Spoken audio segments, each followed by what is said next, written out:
Hi guys, good morning all of you. PK boss study 25 में आप सभी का स्वागत है। और आज की हमारी क्लास है भारतीय राजनीति विज्ञान।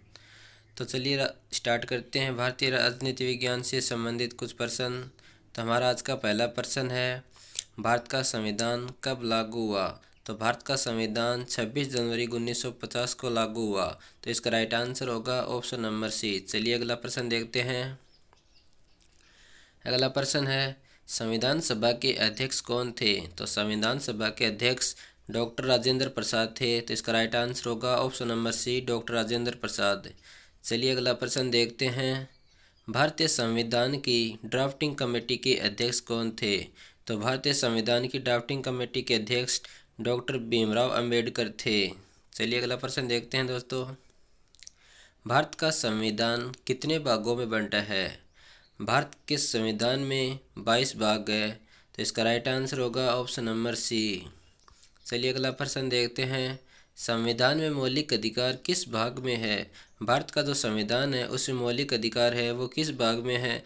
तो भाग 3 में है। तो राइट आंसर होगा ऑप्शन नंबर बी। अगला प्रश्न है, भारत के संविधान में कितने मौलिक अधिकार हैं वर्तमान में? तो भारतीय संविधान में मौलिक अधिकार 6 है। तो right answer option number b होगा। चलिए अगला प्रश्न देखते हैं। शिक्षा का अधिकार किस अनुच्छेद में है? तो शिक्षा का अधिकार अनुच्छेद 21A में है। तो राइट आंसर होगा ऑप्शन नंबर सी। अगला प्रश्न है, मौलिक कर्तव्य संविधान में कब जोड़ी गई? तो मौलिक कर्तव्य संविधान में 42वां संविधान संशोधन 1976 में जोड़ा गया। तो इसका राइट आंसर होगा ऑप्शन नंबर ए। चलिए अगला प्रश्न देखते हैं। मौलिक कर्तव्य कितने हैं? तो मौलिक कर्तव्य 11 है। इसका राइट आंसर होगा ऑप्शन नंबर सी, 11। चलिए अगला प्रश्न देखते हैं। संपत्ति का अधिकार अब किस प्रकार का अधिकार है? तो संपत्ति का अधिकार अब एक कानूनी अधिकार रह गया है। तो इसका राइट आंसर होगा ऑप्शन नंबर बी। चलिए अगला प्रश्न देखते हैं। भारत की संसद के कितने सदन है? तो भारत की संसद के 2 सदन है।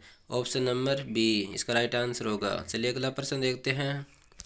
लोकसभा का कार्यकाल कितना होता है? तो लोकसभा का कार्यकाल 5 वर्ष का होता है। तो इसका राइट आंसर होगा ऑप्शन नंबर बी। चलिए अगला प्रश्न देखते हैं। प्रश्न नंबर अगला है, राज्यसभा का सदस्य कितने साल के लिए चुना जाता है? तो राज्यसभा का सदस्य 6 वर्ष के लिए चुना जाता है। तो राइट आंसर होगा ऑप्शन नंबर बी, 6 वर्ष।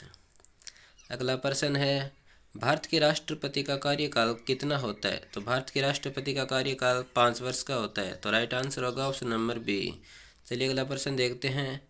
लोकसभा का अधिकतम सदस्य संख्या कितनी होती है? तो लोकसभा की अधिकतम सदस्य संख्या 552 होती है। तो इसका राइट आंसर होगा ऑप्शन नंबर डी, 552।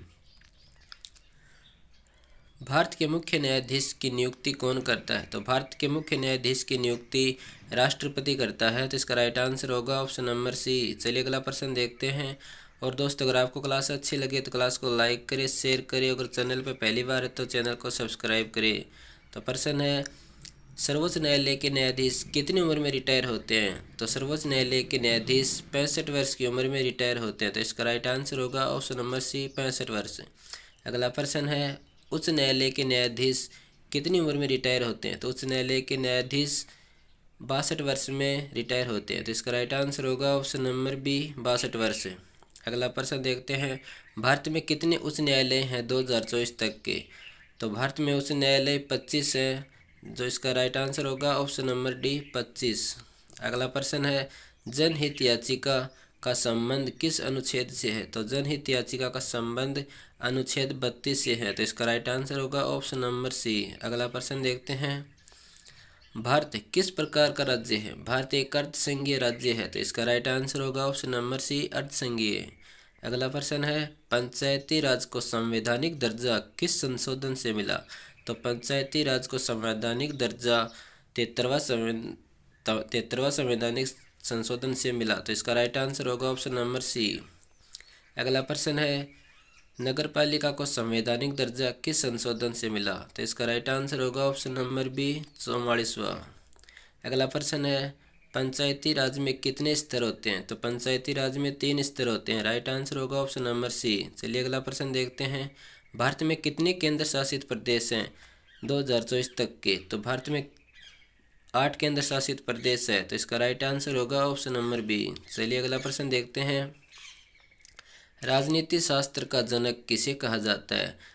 तो इसका राइट आंसर होगा ऑप्शन नंबर बी, अरस्तु को राजनीतिक शास्त्र का जनक कहा जाता है। अगला प्रश्न है, द प्रिंस पुस्तक किसने लिखी? तो ये पुस्तक मैकियावेली ने लिखी, तो इसका राइट आंसर होगा ऑप्शन नंबर सी। अगला प्रश्न है, सामाजिक संविदा सिद्धांत किसने दिया? तो इसका राइट आंसर होगा option number a, Hobbes, Locke, Rousseau. चलिए अगला प्रश्न देखते हैं। दास कैपिटल किसकी रचना है? तो दास कैपिटल कार्ल मार्क्स की रचना है, तो इसका राइट आंसर होगा option number b, Karl Marx. अगला प्रश्न है, धर्मनिरपेक्ष शब्द संविधान की प्रस्तावना में कब जोड़ा गया?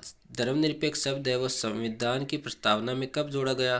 तो 42वां संविधान संशोधन में जोड़ा गया 1976 में, तो इसका राइट आंसर होगा ऑप्शन नंबर बी। चलिए अगला प्रश्न देखते हैं। भारत में निर्वाचन आयोग कैसा निकाय है? तो एक संवैधानिक निर्वाचन आयोग निकाय है, तो इसका राइट आंसर होगा ऑप्शन नंबर बी। अगला प्रश्न है, भारत में मतदान की न्यूनतम आयु क्या है? तो भारत में मतदान की न्यूनतम आयु 18 वर्ष है, तो इसका राइट आंसर होगा ऑप्शन नंबर बी, 18 वर्ष। अगला प्रश्न है, लोकसभा चुनाव के लिए न्यूनतम आयु क्या है? तो इसका राइट आंसर होगा ऑप्शन नंबर बी, 25 वर्ष। अगला प्रश्न है, राज्यसभा के लिए न्यूनतम आयु क्या है? तो राज्यसभा के लिए न्यूनतम आयु 30 वर्ष है, तो इसका राइट आंसर होगा ऑप्शन नंबर बी, 30 वर्ष। अगला प्रश्न है, भारत के राष्ट्रपति बनने की न्यूनतम आयु क्या है? तो भारत के राष्ट्रपति बनने की न्यूनतम आयु 35 वर्ष है, तो इसका राइट आंसर होगा ऑप्शन नंबर सी, 35 वर्ष। चलिए अगला प्रश्न, भारत में पहला आम चुनाव कब हुआ? तो भारत में पहला आम चुनाव 1951-52 में हुआ, तो इसका राइट आंसर होगा ऑप्शन नंबर बी, 1951-52। चलिए अगला प्रश्न देखते हैं। संविधान की प्रस्तावना में भारत को क्या कहा गया है? संविधान की प्रस्तावना में भारत को क्या कहा गया है?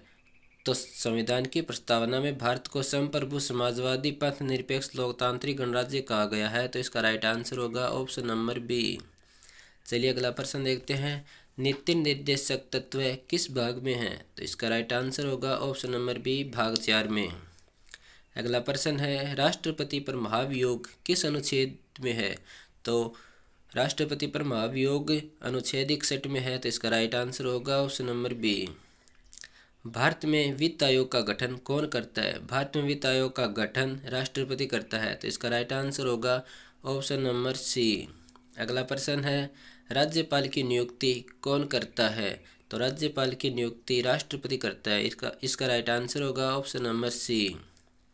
अनुच्छेद 370 किस राज्य से रिलेटेड था? तो अनुच्छेद 370 ये जम्मू कश्मीर राज्य से रिलेटेड है, तो इसका राइट आंसर होगा option number b, Jammu Kashmir. अगला प्रश्न है, अनुच्छेद 370 कब हटाया गया? तो अनुच्छेद 370 5 अगस्त 2019 को हटाया गया, तो इसका राइट आंसर होगा ऑप्शन नंबर बी।